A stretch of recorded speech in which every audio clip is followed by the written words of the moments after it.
गौतम बुद्ध की प्रेरक कहानियों में से एक धनी और निर्धन में अंतर।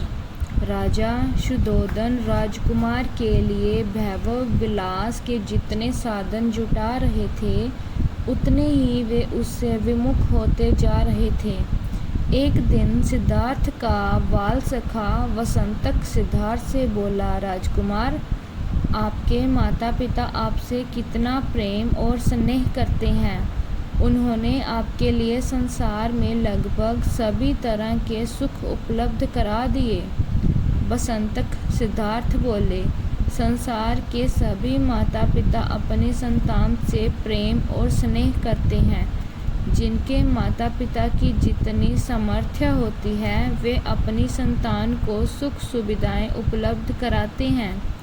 किंतु यहाँ पर एक गंभीर प्रश्न उठता है, वह क्या?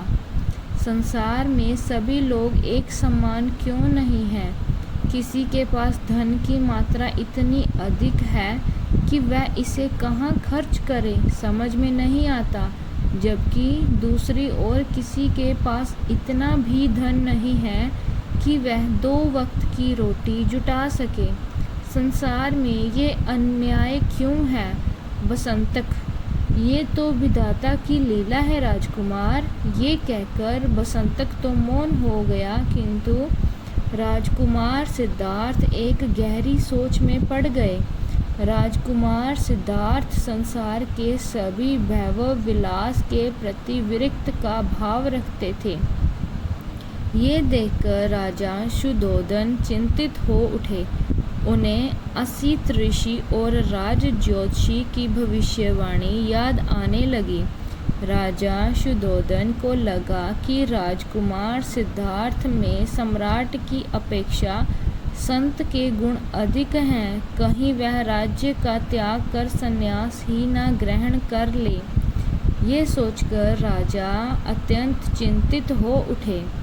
अब राजा ने ऐसे कोई उपाय करने का निश्चय किया जिससे सिद्धार्थ पूरी तरह सांसारिक हो सके। अंततः इस विषय में उन्होंने रानी प्रजावती से भी गहन विचार विमर्श किया।